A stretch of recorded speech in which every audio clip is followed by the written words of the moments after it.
Jadi kita paham setidaknya buat motivasi buat kita. Oh ternyata pentingnya kita berwakaf Al-Quran dan pentingnya kita membantu saudara kita yang ada di pedalaman sana. Kepada Ustaz Orlando, waktu dan tempat kami persilakan. Monggo Ustaz.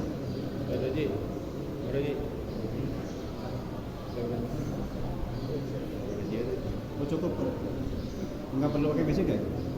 Enggak usah, cukup. Kalau pakai basic itu ada. Kalau pakai basic ada meja kecil. Pas ya. Laptopnya aja laptopnya. Laptopnya di atas. Udah cukup. Berarti untuk menjalankan untuk Ya. Bismillahirrahmanirrahim. Assalamualaikum warahmatullahi wabarakatuh. Waalaikumsalam warahmatullahi wabarakatuh. Alhamdulillahilladzi an'amana bi ni'matil iman wal islam. Wassalatu wassalamu ala Rasulillah wa ala alihi wa sahbihi wa mawalah. Asyhadu an la ilaha illallah wahdahu la syarika lah. وأشهد أن محمدا عبده ورسوله الذي لا نبي ولا رسول بعده وقال الله تعالى في القرآن الكريم أعوذ بالله من الشيطان الرجيم إن الدين عند الله الإسلام وقال أيضا ومن يبتغي غير الإسلام دينا فلا يقبل منه وهو في الآخرة من الخاسرين وقال رسول الله صلى الله عليه وسلم الإسلام يهدم ما كان قبله. Pertama yang saya hormati Bapak Ketua DKM beserta jajaran pengurus Masjid At-Taqwa, Bapak Haji Iman Basuki. Betul Pak Haji? Takut saya salah sebut, saya baru kenalan insyaallah. Jazakumullah, terima kasih sudah memberikan kami kesempatan sehingga pagi hari ini kami bisa silaturahmi. Kemudian yang saya muliakan para guru, para asatidz, para tokoh masyarakat, para kiai, saya izin berdiri di sini. Kemudian tentu Bapak Ibu, jamaah salat subuh yang insyaallah dirahmati Allah Subhanahu wa taala. Apa kabar Bapak Ibu, sehat? Alhamdulillah, sudah sehat. Alhamdulillah, Masya Allah. Ini ada ibu-ibu? Oh ada, para di rumah. Saya sudah serius Pak. Bapak Ibu rahmati Allah Subhanahu wa taala. Tentu salah satu nikmat terbesar buat kita adalah hari ini kembali Allah berikan kepada kita kesempatan hidup.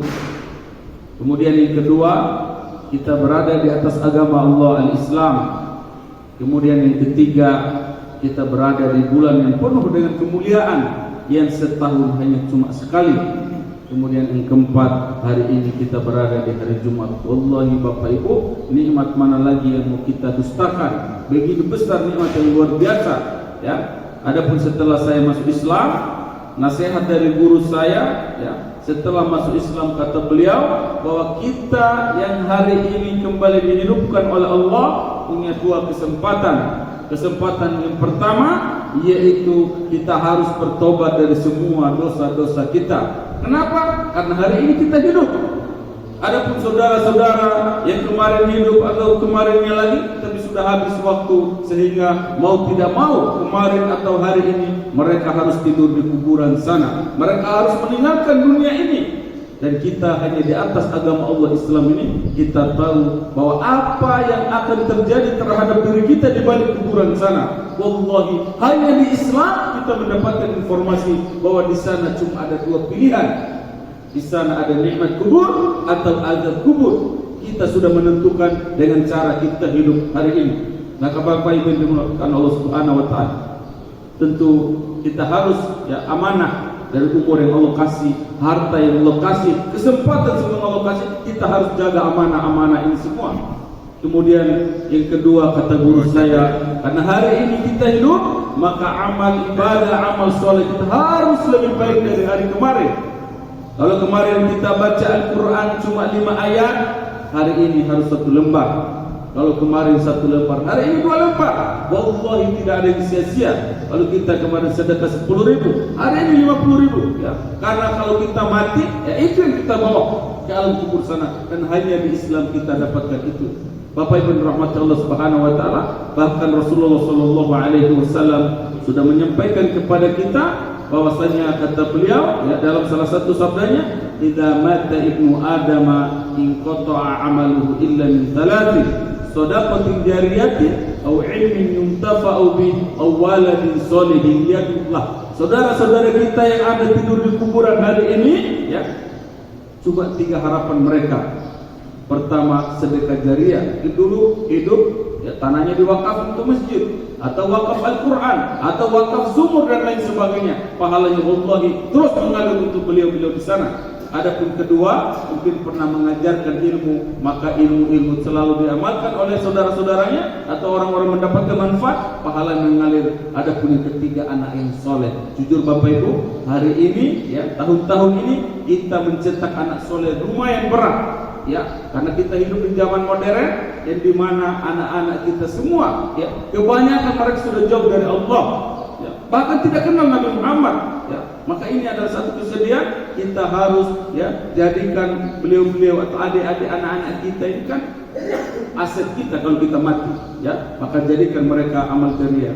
Alhamdulillah Bapak Ibu, tentu ini ada nasihat yang saya dapatkan setelah saya masuk Islam.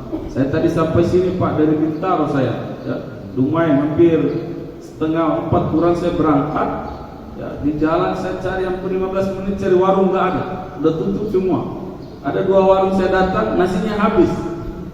Saya nyampe sini belokan ada warung ya, beli roti, saya bilang saya nggak bisa kalau makan roti, nggak kuat saya. Ini Pak, saya beli nasi aja lah. Masya Allah, beliau gorengkan telur. Jadi tinggal seberapa 6 menit kita makan di sini. Setengah, alhamdulillah. Mudah-mudahan Allah Subhanahu wa taala balas kebaikan beliau ya, Bapak Ibu yang ada di warung tersebut. Amin. Dan juga tadi saya sengaja diam-diam, saya mau bayar, beliau nggak mau Pak. Akhirnya saya ada anaknya beliau di luar, saya kasih uang 50.000. Saya udah datang ke masjid, rupanya beliau datang. Pak, ini saya tadi ikhlas, saya nggak mau betul, saya mau dapat pahala. Masya Allah, kaget saya Pak.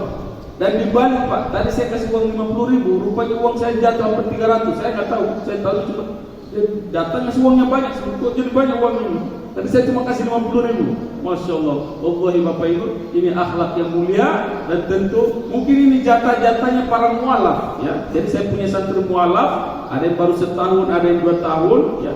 Biasa kita belikan mereka untuk buka puasa, jajan, sehingga iman mereka tahu bahwa Islam itu peduli, Islam itu sayang. Alhamdulillah Bapak Ibu, semua tadi sahur ya.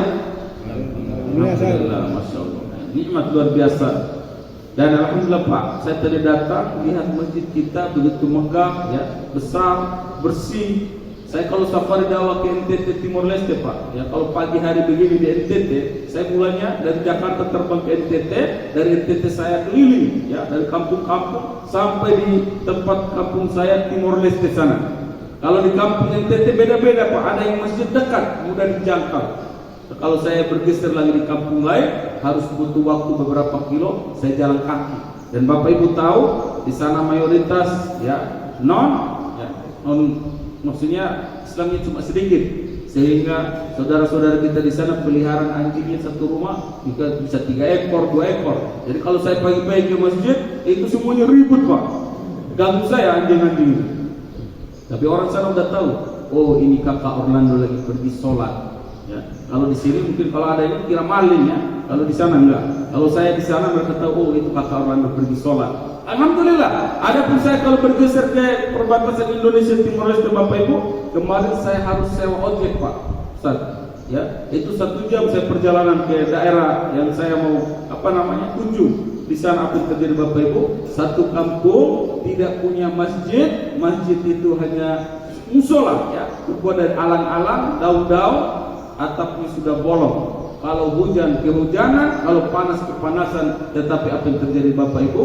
Ketebalan iman saudara-saudara kita di pedalaman, syukur mereka terhadap Allah Subhanahu wa taala begitu kuat. Dan alhamdulillah Pak, setelah saya safari dakwah kemarin di sana, kembali ke Jakarta, ada hamba-hamba Allah yang nitipkan Al-Qur'an, yang nitipkan uang berdirilah satu masjid hanya dalam waktu 2 bulan. Dana yang terkumpul kemarin 300 juta. Mungkin itu syukurnya mereka sehingga Allah kasih nikmat, dikasih masjid yang bagus.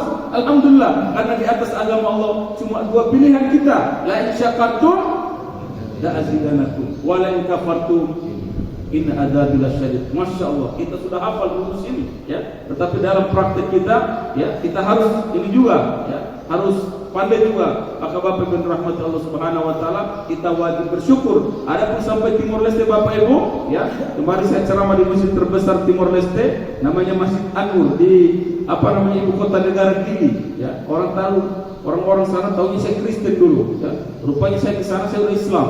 Alhamdulillah, ya, disuruh ceramah habis maghrib sama habis subuh ceramah lagi. Saya bilang tak pernah di Jakarta ada kejadian ini. Betul Ustaz? Ya, biasanya Ustaz itu jadwalnya setahun sekali. Ini di sana bisa 1 malam 2 kali Pak, habis maghrib sama habis subuh. Saya bilang jamaahnya senang. Kenapa Bapak Ibu? Karena saudara-saudara ustaz-ustaz di sana itu mereka merasa, oh ini aset kita, ini putra daerah kita, ya. Karena maaf Pak, ya, kebanyakan orang Timur sudah masuk Islam mau jadi ustaz itu tidak mau. Ya, kenapa? Karena merasa kami itu tidak ada gunanya. Ketika keluarga saya tahu saya belajar di Jakarta, belajar Islam, kata mereka, Orlando, oh kau belajar agama kamu jadi ustaz, kamu jadi haji. Orang Timor Leste tidak butuh itu. Akhirnya banyak teman-teman tidak ada yang mau. Tapi saya bilang, ya Allah, saya ini berada dalam kebaikan, ya. Di depan manusia, saudara-saudara Kristen mungkin saya dianggap tidak ada gunanya. Tetapi di hadapan Allah kita belajar agama kita menjadi mulia. Maka alhamdulillah Bapak Ibu, dari ibu kota negara saya berlanjut sampai kampung saya butuh 7 jam perjalanan. Sampai di kampung saya apa yang terjadi Bapak Ibu? Di sana ketika datang waktu sholat tidak ada azan. Jangankan azan, masjid tidak ada. Dulu di zaman Indonesia ada masjid, tapi setelah merdeka masjidnya sudah tidak ada. Kaum muslimin, para mualaf itu murtad semua. Maka ini adalah salah satu nikmat yang wajib kita syukuri. Berada di mayoritas Islam, masjid kita banyak. Ya, di sana saya kalau mau sholat berjamaah, kalau lagi safari dakwah ke sana Bapak Ibu, saya harus naik angkot perjalanan 4 jam, ya, kemudian bayarnya $4. Ongkosnya $4 Pak Haji. $4 berapa $1 sekarang? 15.000, ya, 15-16.000. Berarti berapa itu? Hampir 60-70 ribu, ya. Kalau pulang pergi saya sholat 120. Bapak-bapak tadi berapa bayar di sini? Ini angkot.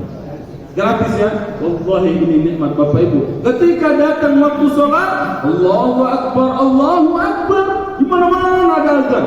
Ini nikmat yang kita rindukan kalau kita berada di daerah-daerah minoritas. Tidak ada syiar Islam, orang pakai kopiah satu, tidak ada. Ya, saudara saya semua Pak. Di leher ada kalung, di tangan itu gelang, ada kalungnya juga, anting-anting ada kalung. Ya, maksud saya di leher itu kalungnya ada salib. Ya, di tangan ada gelang, ada salibnya juga. Di anting-anting ada salib. Begitu mereka bangga syiar terhadap agamanya, maka kita juga harus jangan malu kemana pakai kopiah, pakai baju, tidak usah malu. Ini syiar Islam, ya. Kemudian kita berada di kota ini pengajian di mana-mana, maka kita harus hadir sebagai rasa syukur kita terhadap Allah Subhanahu wa taala. Bapak Ibu dirahmati Allah Subhanahu wa taala, tentu ya tadi sebagian sudah disinggung, saya dulu tidak suka sama Islam. Saya lahir dari keluarga yang beragama Kristen Katolik. Bahkan sampai detik ini saya berdiri, semua ibu, bapak, semua keluarga saya beragama Katolik. Dan saya di rumah cuma Islam sendirian. Awal mula saya menemukan hidayah Islam di mana saya di NTT sana Pak. Ya, dulu saya dengar Islam itu teroris, penjahat, buruk semua. Ya, itu yang kami dengar. Sehingga kami benci. Ya, sampai suatu ketika saya termasuk salah satu anak muda yang waktu itu ikut rusak masjid, ya, bakar motor ustaz dan lain sebagainya karena kebodohan kami. Tentu ini oknum. Dan apa yang terjadi Bapak Ibu? Setelah di NTT sana saya melihat ada dakwah namanya Ustaz Jenudin. Ustaz Jenudin Bapak Ibu dulu Katolik, ya, tetapi beliau masuk Islam lewat dakwahnya tentara-tentara Indonesia yang masuk timur waktu itu, karena mayoritas tentara Indonesia beragama Islam, Pak Haji. Dan alhamdulillah, selain beliau bertugas di sana, apa yang terjadi Bapak Ibu? Ketika datang waktu sholat, beliau sholat berjamaah. Adapun di luar waktu sholat, beliau peduli sama orang sekitar dengan akhlak yang baik. Singkat cerita, Ustaz Jenudin masuk Islam. Ya, dulu nama baptisnya Juwaki, tapi setelah masuk Islam dikasih Jainuddin Halim. Dan alhamdulillah Bapak Ibu, setelah beliau masuk Islam mulai belajar, dan alhamdulillah setelah mendapatkan ilmu mulai berdakwah. Ya, tapi Bapak Ibu harus tahu, ya, di Malaysia hari ini 97% beragama Katolik mayoritas. Sisa 3% itu ada Protestan, ada Islam, Hindu, Buddha dan lain sebagainya. Dan alhamdulillah Bapak Ibu, dulu juga begitu. Sehingga Ustaz Jainuddin ketika berdakwah bukan ceramah-ceramah, mau ceramah siapa Pak? Gak ada orang Islam, ya. Tetapi beliau langsung praktek Islam ini. Sebagaimana Rasulullah SAW pertama kali berdakwah di Mekah dengan akhlak yang baik, dengan pendekatan kepedulian, dan ini yang dilakukan Ustaz Jainuddin ketika dia tahu di warga atau di kampung ada orang belum makan, kelaparan, beliau hadir untuk membantu. Ketika ada anak-anak belum sekolah, dia bantu sekolahkan. Ketika ada orang di rumah sakit tidak punya biaya, beliau hadir untuk membantu. Dia tidak peduli mau itu beragama Katolik, mau itu Protestan, apalagi Islam, wajib dibantu karena ini saudara kita di atas agama Allah Subhanahu wa taala. Dan apa yang terjadi Bapak Ibu? Karena keikhlasan beliau, ya, karena akhlak yang baik, peduli terhadap orang-orang sekitar, orang banyak yang mengucapkan 2 kalimat syahadat dengan ikhlas. Dari tahun 90 beliau berdakwah sampai tahun 2017 kemarin sudah 1000 orang masuk Islam. Dan dari 1000 orang yang masuk Islam, saya salah satu di antara mereka, yaitu Muhammad Orlando. Bapak Ibu rahmati Allah, bagaimana Allah muliakan orang-orang yang ambil bagian dakwah dalam hidupnya ini. Ustaz Jainuddin habis, ya, sudah berkali-kali mau dibunuh, berkali-kali dihina, sudah biasa. Itu sudah memang apa sunatullah, ya. Dari zaman Nabi, orang kalau masuk Islam dimusuhin sama keluarga, ya, dimarahin sama teman, itu sudah biasa. Dan Ustaz Jainuddin merasakan itu. Tetapi bagaimana istiqomah beliau di atas agama Allah? Apa yang terjadi Pak?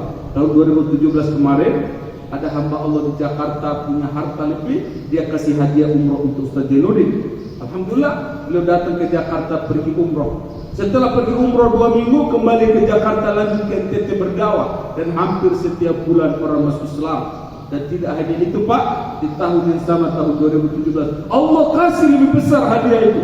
Apa itu? Hadiah haji dari Duta Besar Arab Saudi untuk Indonesia. Kembali Ustaz Jainuddin terpilih untuk mendapatkan hadiah haji. Saya mikir, kenapa bukan kita di kota yang dipilih? Kenapa orang pedalaman di sana yang dipilih? Orang tidak ada yang kenal sama dia. Tapi inilah janji Allah Subhanahu wa taala, "In tansurullaha yansurukum." Siapa saja menolong agama Allah, dia berdakwah, dia berbuat baik sehingga orang dapat hidayah Islam, maka Allah akan mudahkan urusan dunia. Jangankan dunia Pak, surga saja Allah kasih. Bilal bin Rabah, kita sama-sama tahu kisahnya. Bagaimana dulu seorang budak, tidak ada harga dirinya, tetapi setelah mendapatkan hidayah Islam, marah bosnya, majikannya marah, disiksa di atas padang pasir, ya, panas di siang hari, ditindih pakai batu. Jujur Pak, kalau bapak-bapak begitu kuat tidak? Lagi apa namanya? Disiksa. Saya yakin Bapak Ibu di sini udah pernah haji atau umroh semua ya. Kalau ada yang belum, mudah-mudahan Allah berangkatkan sebelum kita wafat. Amin. Amin. Saya kebetulan kemarin sudah 6 tahun Pak. Saya merasakan bagaimana tinggal di padang pasir. Ya, saya salah satu santri mualaf yang terpilih kemarin kuliah di kampus International University of Africa di Khartoum, Sudan. Ya. Kalau yang belum tahu Sudan, di Bintaro belok kanan Pak.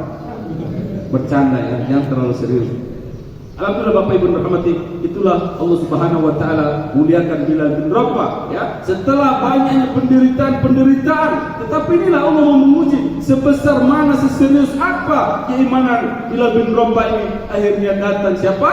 Abu Bakar untuk memerdekakan beliau. Akhirnya yaitu Bilal menjadi sahabat Nabi, manusia paling mulia. Bahkan ketika masih di dunia, ya, sudah dijamin masuk surga. Ini agama Allah Subhanahu wa taala. Inna dina indallahi Islam, bahwasanya agama yang diridhoi hanya Allah itu Islam. Tidak ada agama lain. Dan alhamdulillah saya sangat bahagia sampai hari ini saya berada di atas agama Allah Subhanahu wa taala. Dan Ustaz Jainuddin Bapak Ibu, sebelum beliau berangkat haji, beliau punya tanah Pak. Tanah ini ada yang kasih sama beliau. Karena Ustaz Jainuddin tidak punya uang. Uang ini habis buat bantu para mualaf, sekolah, kuliah semua. Jadi nggak ada uang. Ya, bahkan motor pun tidak punya. Dari tahun 90 sampai tahun 2015 kemarin tidak punya motor. Orang kampung ya di sana itu para mualaf, kalau lihat Pak Jainuddin, mau orang Islam, Kristen, Protestan, kalau lihat Ustaz Jainuddin mereka menangis. Ya, kenapa Pak? Kami di kampung itu kalau mau naik angkot harus jalan sekitar 5 kilo untuk naik angkot. Jalan kaki dulu. Kalau mau naik ojek mahal.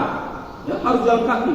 Orang semua bilang itu Pak Jainuddin sebenarnya bisa beli mobil, jangan motor. Mobil pun bisa dibeli sama dia. Tapi itulah uangnya habis untuk membantu para mualaf.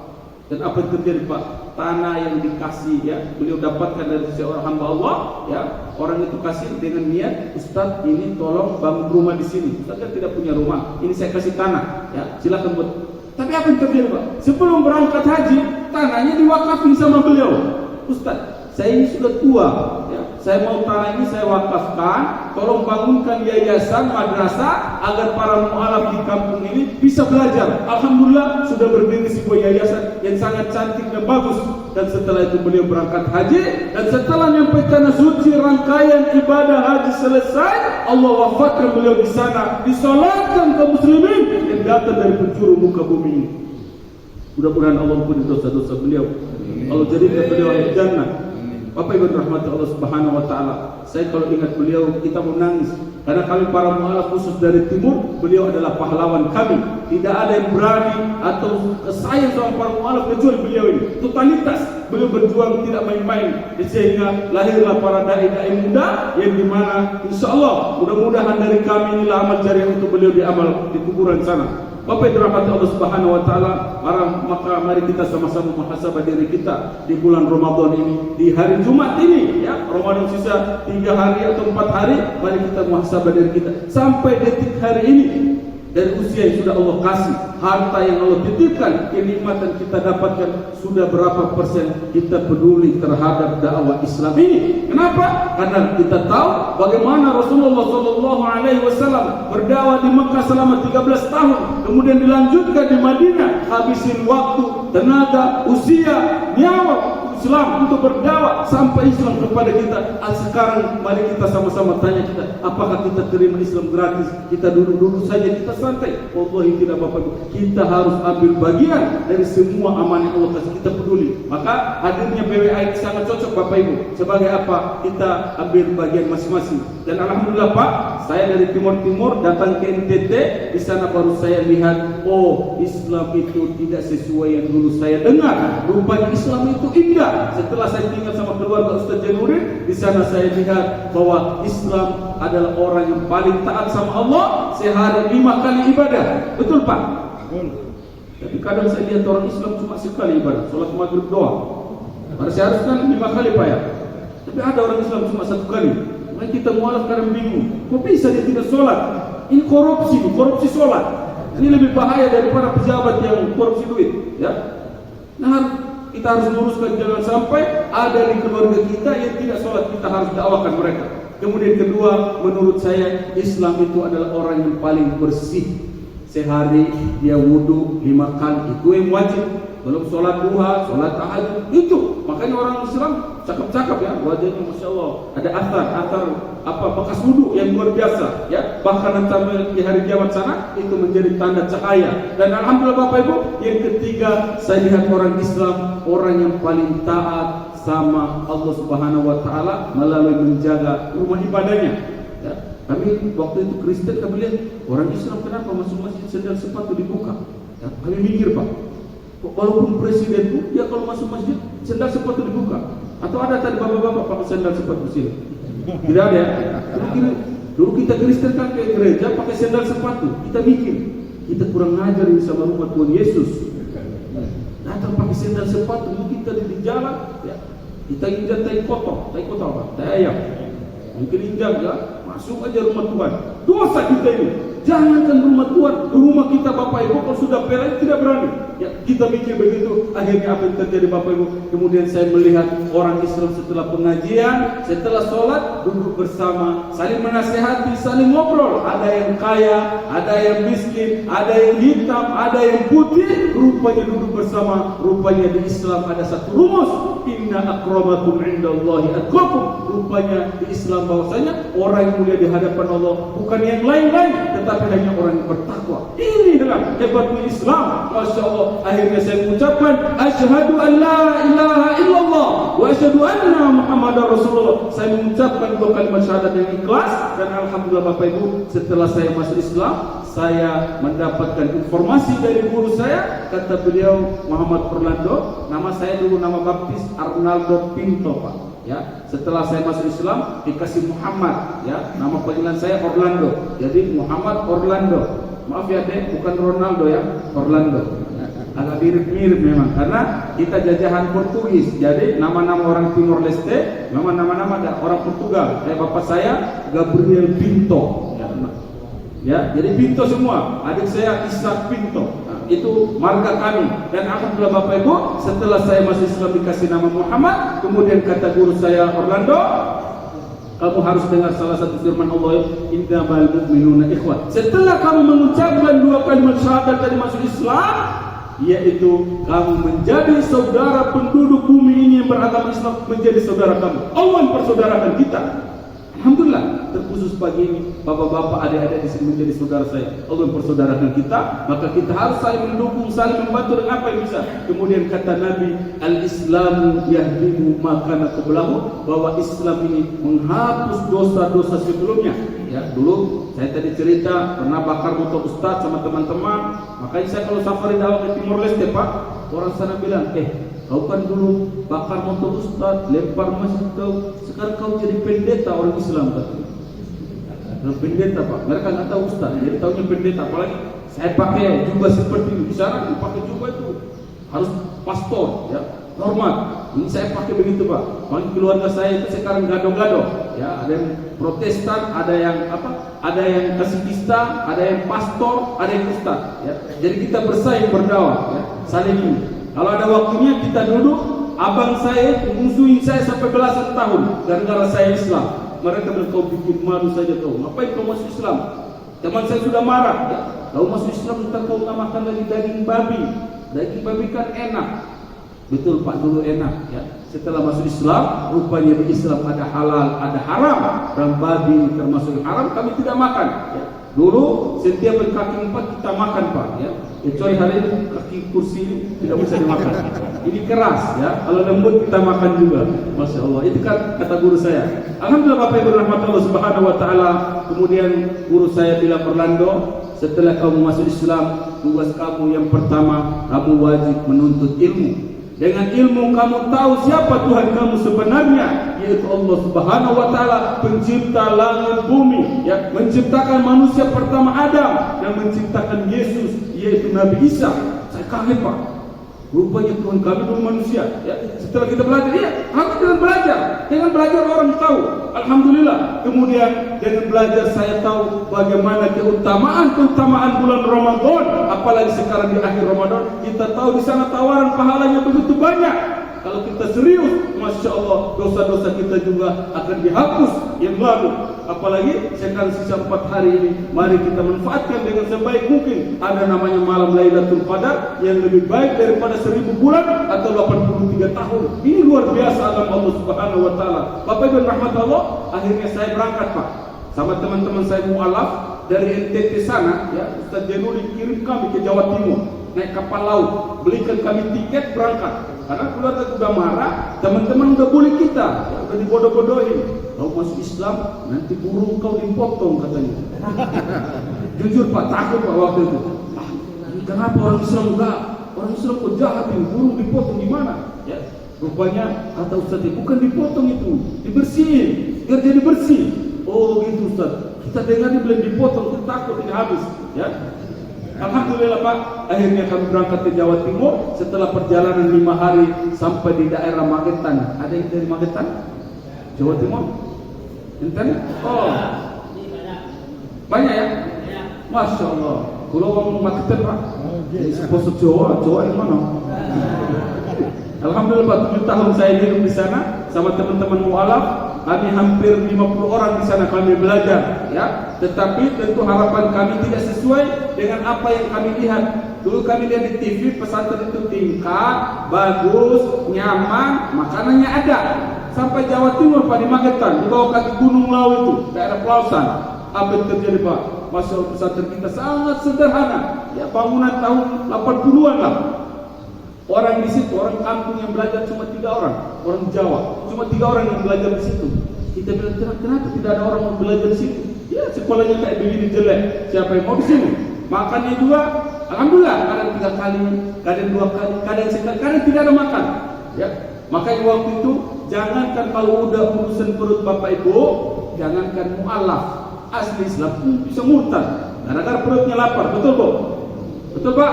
Betul. Iya. Akhirnya apa yang terjadi? Dan bapak ibu harus tahu, para misionaris tidak diam. Ketika jumlah masuk Islam dengan banyak begini, mereka ikut kita setiap bulan mereka datang ke pesantren kita. Mereka bilang, kalau setelah masuk Islam kau jadi susah kan? Ya, sekolah kau jelek, kau makannya susah, tidur kau cuma di bawah. Akhirnya apa yang terjadi? Mereka datang nawarin, kalau kamu mau ikut saya, pesantren bagus ada di Madiun sana, tingkat, makannya banyak, kamu sekolahnya bagus. Akhirnya apa yang terjadi? Karena sering datang, kemudian saudara-saudara kita sekitar kurang peduli terhadap nasib para mualaf, murtad 20 orang waktu itu. Dan jujur bapak ibu, saya sakit hati lihat orang Islam waktu itu. Kenapa orang Islam tidak bantu? Kenapa orang Islam kurang perhatian? Ya, maka kita harus peduli pak. Apalagi para mualaf masih rawan. Di sana keluarganya marah, teman-temannya bully, sampai di Jawa hidupnya lebih sulit. Akhirnya apa yang terjadi? Saya waktu itu ingat nasihat guru saya, Orlando, setelah pertama masuk Islam kamu belajar menuntut ilmu, kedua kamu amalkan ilmu itu. Kamu tahu bahwa Islam itu penyayang, Islam itu peduli. Akhirnya pak, ketika datang liburan sekolah, saya nyari rongsokan pak, 7 kilo saya lewat sungai-sungai di pelausan sana itu, di arah Magetan. 7 kilo saya jalan kaki dari pagi, pulang sore, hasil rongsokan saya jual dapat 30.000. Alhamdulillah. Ya, bersyukur alhamdulillah. Itu udah besar buat saya. Saya langsung ke pasar bapak ibu, 15.000 saya langsung beli kaos di pasar. Wallahi kaos saya ini 1000% halal. Di Islam halal, haram, tidak boleh digabung. Kalau kita campur adukan, apa yang terjadi? Tidak berkah buat keluarga kita. Banyak masalah. Anak-anak menjadi anak-anak durhaka. Maka walaupun kita makan sedikit, tapi dia halal, berkahnya itu luar biasa. Masya Allah. Maka Bapak Ibu rahmat Allah, kita harus benar-benar yaitu menjaga halal dan haram. Dan alhamdulillah Pak, sisa 15.000 saya bagikan sama para mualaf, beli sabun, beli gorengan. Saya hadir harus berdakwah bantu mereka dengan apa yang saya bisa. Tetapi itulah Bapak Ibu keterbatasan. Ada kalau liburan datang Bapak Ibu, saya nyangkul Pak, nyangkul sawah dari jam 7 pagi sampai jam 5 sore dikasih 7.000. Padahal kalau orang kampung itu yang nyangkul dikasih berapa Pak? 25.000. Dikasih rokok, dikasih makan. Kami bilang, kenapa orang Islam jahat sama kita? Kita sudah kerja dengan baik, habis tenaga cuma 7.000, makan pun terlambat. Saya bilang, ini gimana Islam ini? Karena kita memang ini bukan semua orang Islam, tapi oknum yang kami, kata tetangga, Mas, wong pagi, wong pelit loh, jangan mau kerja sama dia katanya. Saya bilang kalau kami nggak kerja, nggak punya duit, nggak bisa beli sabun, nggak bisa beli jajan. Ya, akhirnya kami berjuang dengan keterbatasan saya. Alhamdulillah pas setelah 7 tahun saya kembali ke NTT berdakwah. Ya, sampai di NTT sana, saya mengabdi 1 tahun di kampung mualaf, yang dimana di sana saya ngajarkan ibu-ibu, bapak-bapak, anak-anak kecil. Setelah 1 tahun saya tidak digaji. Saya mikir, kita nggak ada yang gaji kita kan butuh duit, betul Pak? Kalau kerja kan mau duit. Ini 1 tahun nggak ada yang gaji. Saya tanya, Bapak, kenapa ustaz-ustaz dari kota tidak ada yang mengajar di sini? Ada. Kalau mereka dari kota ke sini ini jalan jelek, ya jalannya batu karang semua, itu banyak rawan bocor. Terus mereka pulang kita harus kasih amplop, kita harus kasih uang jajan, kita tidak punya duit. Akhirnya saya mengabdi di sana, saya harus berjuang dengan apa yang saya mampu. Tapi yang buat saya paling sedih, suatu ketika saya lagi ngajar anak-anak kecil sekitar 20 orang, apa yang terjadi Pak? Sekitar belasan orang lari keluar dari masjid. Saya bingung, kenapa mereka pergi? Ada masih beberapa orang duduk. Saya tanya, adek, dompi mana? Pakai bahasa NTT. Mereka kemana dek? Kakak, dompi gereja. Ngapain? Di sana orang bagi kue, ada coklat, ada permen. Ya, jadi ada Sabtu Minggu itu ada acara gereja. Di sana ada banyak makanan. Mereka lari semua, tidak mau belajar. Saya bilang, kenapa kalian nggak mau belajar sama kakak? Kakak tidak bagi kami kue katanya. Saya nggak punya boro-boro saya kasih kue. Saya aja nggak punya uang. Waktu saya berdoa, ya Allah, istiqomahkan saya di atas Islam, jadikan saya orang bermanfaat. Dan alhamdulillah Bapak Ibu, datang pertolongan Allah, saya datang ke Jakarta kuliah. Paginya saya kuliah di kampus Limpia. Ya, dari 700 orang yang tes, yang diterima cuma 60 orang. Dan 60 orang itu orang-orang pilihan, kecuali satu Muhammad Orlando. Itu mungkin karena izin Allah Subhanahu wa taala, saya salah satu 60 yang diterima. Dan pagi saya kuliah di Limpia, sorenya saya kuliah di kampus Al-Hikmah. Rupanya ada Masya Allah Ustaz Iwan, ya. Beliau kakak kelas saya satu alma mater. Kami di kampus di Al-Hikmah Jakarta. Di sana di Jakarta 2 tahun pertama Pak, saya luntang lantung di masjid. Tidak kenal siapa-siapa dia. Tidur-tidur di masjid, di pinggir jalan, cari jual gorengan di Jakarta awal-awal. Tapi saya selalu ingat sama janji-janji Allah. Wallahi Bapak kita harus yakin sama ayat-ayat Allah. Fa inna ma'al usri yusra. Di balik kesulitan-kesulitan hidup kita, di sana ada kemudahan. Maka ketika ada masalah jangan putus asa, jangan cerita sana sini, tapi ambil wudu, datang sholat 2 rakaat sujud berdoa minta sama Allah. Di sana Allah akan kasih kemudahan. Ini janji Allah Subhanahu wa taala. Alhamdulillah atas pertolongan, banyak yang mulai kenal saya mulai jualan dan mulai bisnis. Dan alhamdulillah 2016 saya menyelesaikan studi saya di kampus Al-Hikmah. Kemudian saya berdoa, ya Allah, saya sudah Islam tidak bisa bahasa Arab, ya Allah, saya mau pengen belajar bahasa Arab ke luar negeri. Alhamdulillah 2017 Allah kabulkan doa saya.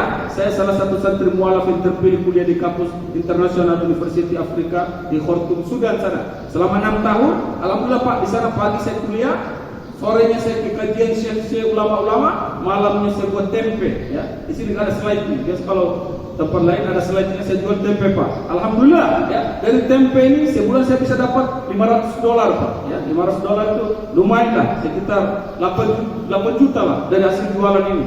Bahkan duta besar sudah Indonesia untuk Sudan itu langganan tempe kami. Dan alhamdulillah Bapak Ibu rahmat Allah Subhanahu wa taala. Kemudian ketika datang liburan, saya borong kurma-kurma muda di sana. 1 kilo 30.000 Pak, bruto. Saya beli, ya, 40 kilo taruh di koper. Perjalanan saya dari Sudan sampai Indonesia PP 11 juta. Saya datang bawa kurma muda 40 kilo, saya jual di Jakarta 1 kilo 200 sampai 300.000. Maaf bapak-bapak jangan protes ya, bukan saya jual mahal, ya. Tapi memang harganya begitu di Jakarta. Dan alhamdulillah setelah terkumpul uang, saya berangkat ke NTT Timor Leste Safari Dakwah. Dan di sanalah saya yaitu di pedalaman-pedalaman berkunjung, ya. Tadi slide yang di NTT mana? Yang sama jamaah di sana Pak. Saya keliling, ya. Ada uang lebih saya bagi untuk saudara-saudara yang mualaf di sana. Dan alhamdulillah sampai Timor Leste saya datang bawa sembako untuk ibu saya. Ibu saya heran, ini anak masih kuliah bisa sampai sini dengan modal ongkos belasan juta. Dari mana uangnya? Wallahi Allah yang bantu. Kalau kita peduli sama dakwah ini, semua mudah ini. Coba dari Sudan, Afrika sana sampai Timor Leste belasan juta Pak. Mana saya punya uang?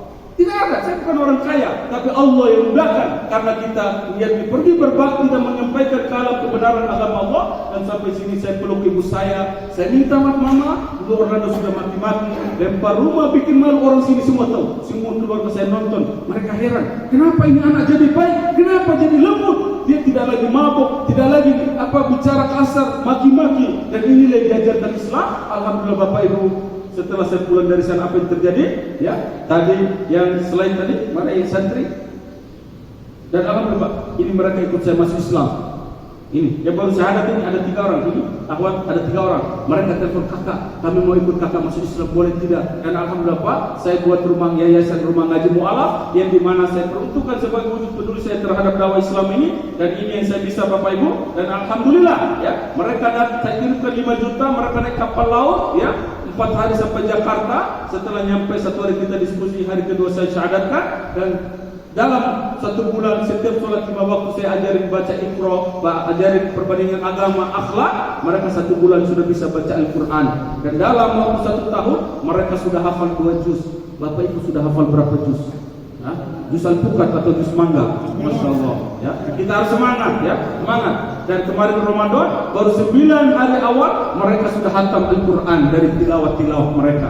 Maka kita harus semangat. Mereka keluarganya marah, teman-temannya marah, tetapi mereka semangat. Bagaimana kita tidak ada yang marah sama kita? Maka kita harus semangat. Maka saya ucapkan terima kasih kepada BWA yang sudah peduli. Maka Bapak Ibu, intinya saya mengajak Bapak Ibu, mari kita ambil bagian dakwah yang kita bisa lihat bagaimana perjalanan tim BWA di dalam peduli saudara-saudara kita di pedalaman untuk menyampaikan amanah-amanah. Ada video BWA? Ya, dan alhamdulillah Bapak Ibu, ya, waktunya sudah agak siang, sedikit lagi ya. Tafadhol.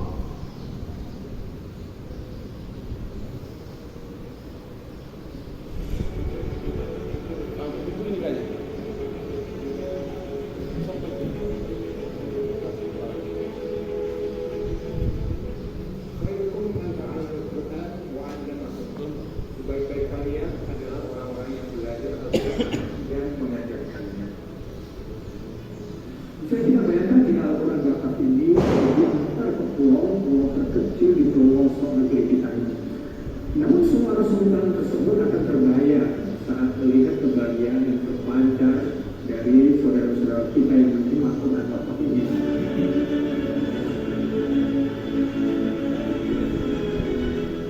Tidak semua umat muslim itu di pelosok tersedia Al-Quran.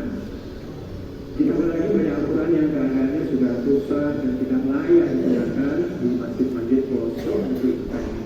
Tentunya kondisi ini akan menghambat proses belajar dan mengajar Al-Quran.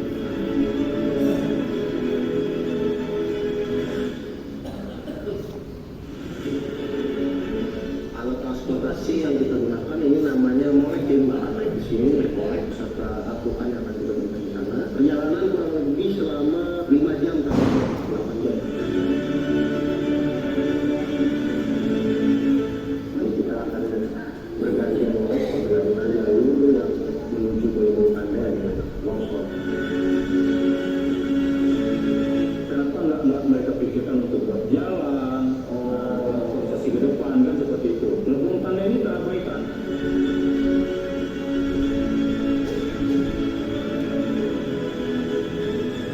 Sama bapak semua bisa dilihat inilah kondisi jalan yang kita lewati untuk menuju ke Kecamatan Binobu, membagikan 240 Al-Quran untuk masyarakat muslim yang ada di sana.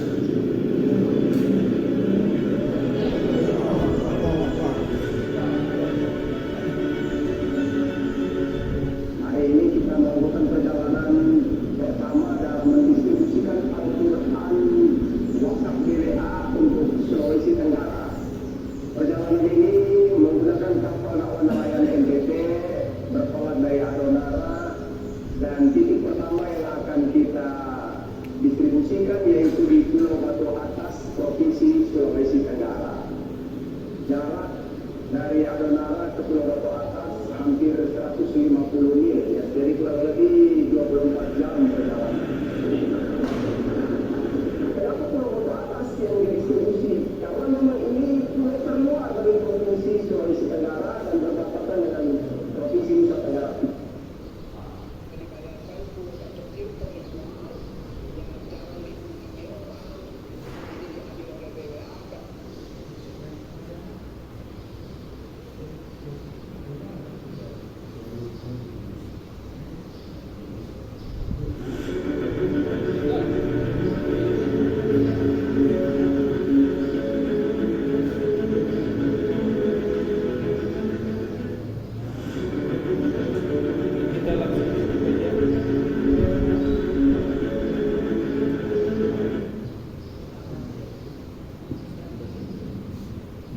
Alhamdulillah Bapak Ibu, inilah dokumentasi perjalanan tim BWA di dalam menyampaikan amanah-amanah berupa wakaf Al-Quran.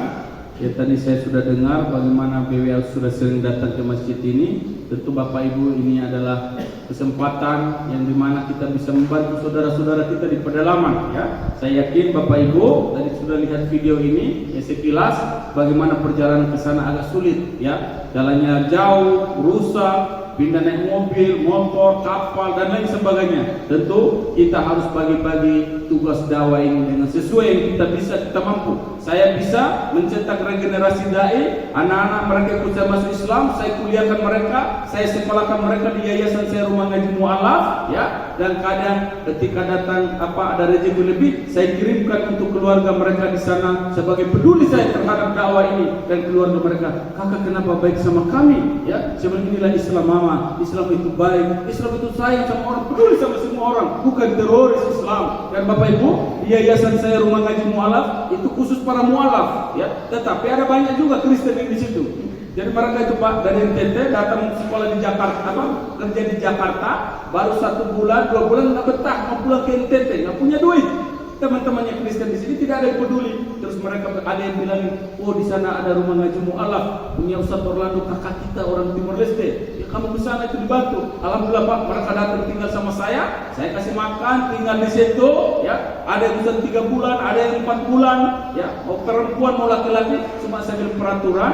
Kalau di sini perempuan harus menggunakan pakaian tutup aurat, tidak boleh seksi-seksi. Ya, celana pendek, baju kecil, tidak boleh. Di sini Islam. Alhamdulillah mereka ikut peraturan. Kemudian kalau semua Bapak Ibu, saya suruh ikut duduk mendengarkan bagaimana kajian kami, bagaimana ya saya ajarkan akhlak terhadap diri sendiri, akhlak terhadap orang lain, terhadap tetangga. Mereka kaget, Islam itu begini. Setelah tahun 3 bulan di sini ikut belajar sama kami, apa tanggapan kalian terhadap kami para mu'alaf? Apakah kalian akan nuduh kami teroris? Tidak kakak, sekarang kami tahu Islam itu baik. Rupanya setelah saya belajar Islam tidak ada teroris. Saya bilang kalau kami teroris, kamu dari kemarin kita sudah bunuh di sini. Siapa mau cari?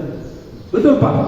Ya, saya mau ajar mereka bahwa Islam itu tidak sesuai. Dan alhamdulillah Bapak Ibu, hari ini BWA hadir di sini. Ya, tentu Bapak Ibu silakan ambil bagian dakwah dengan berwakaf Al-Quran. Saya mau ajarin tawarin Bapak Ibu, mari ambil bagian untuk peduli terhadap saudara-saudara kita di pedalaman. Dari harta yang kita punya, harta yang Allah titipkan kepada kita, ada rezeki, ada bagian saudara-saudara kita di sana. Adapun Bapak Ibu, ya musafnya, ya 1 buah musaf itu biayanya 150.000 satu musaf, dan 150.000 ini Bapak Ibu kegunaannya pertama untuk biaya percetakan Al-Quran, kemudian yang kedua biaya untuk pengiriman musaf ini ke pedalaman-pedalaman. Tadi kita sewa mobil, motor, kapal, itu biayanya banyak. Kemudian yang ketiga paling penting yaitu Bapak Ibu biaya pembinaan dai-dai di pedalaman. Saya kemarin ngambil di NTT, tidak ada yang bantu saya. Jujur, ini kita goyah. Ya. Kalau dai-dai hanya ikhlas-ikhlas tidak ada yang bantu, bisa mereka tinggalkan jamaah. Akhirnya kalau kita kirimkan Al-Quran, Al-Qurannya sampai, tapi tidak ada yang ngajar. Percuma, gimana mau jadi amal jariah? Maka insya Allah dengan 150.000 ini kita sudah banyak berbuat kebaikan-kebaikan. Maka silakan Bapak Ibu ambil bagian. Ya, di sini ada beberapa paket mushaf Al-Quran Bapak Ibu. Dari 100 paket mushaf Al-Quran, biayanya 15 juta. Kemudian kedua, yaitu 50 mushaf Al-Quran, biayanya 7.500.000. Kemudian paket yang ketiga yaitu 20 mushaf Al-Quran, biayanya 3 juta, dan 10 paket mushaf Al-Quran biayanya 1.500.000.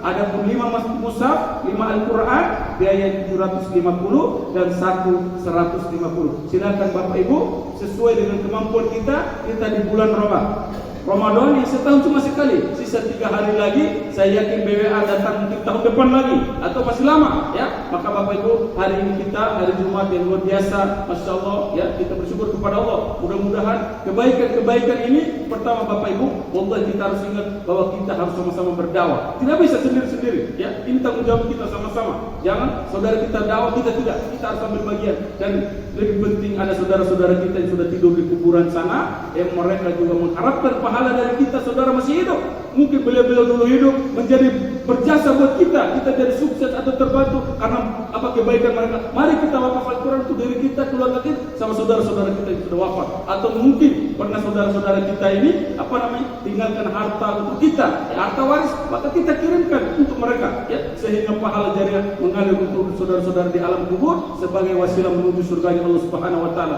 Jujur, saya setelah masuk Islam banyak dapat keajaiban dari Allah. Saya ketemu orang, ya, cuma 15 menit ngobrol, 2 bulan kemudian saya pergi ke NTT Timor Leste, banyak masalah, teman saya murtad, saya stres, hampir murtad, ya, tapi saya minta oleh Allah istiqomah kasih adat Islam. Alhamdulillah Pak, dalam waktu 2 hari saya stres, tiba-tiba datang pertolongan Allah, saya dikasih hadiah umroh sama orang yang saya kenalan 2 bulan lalu. Saya kemarin mau nikah Pak, uang saya cuma 100.000, ya. Tiba-tiba ada hamba Allah di Jakarta, orang kaya, hadir ikut acara saya, ya. Ada 6 mobil. Calon mertua saya heran, katanya kakak tidak punya keluarga di Indonesia, tapi ini banyak yang datang orang-orang kaya. Saya tidak tahu. Tapi inilah wasilah kalau kita berbuat baik. Mungkin dulu pernah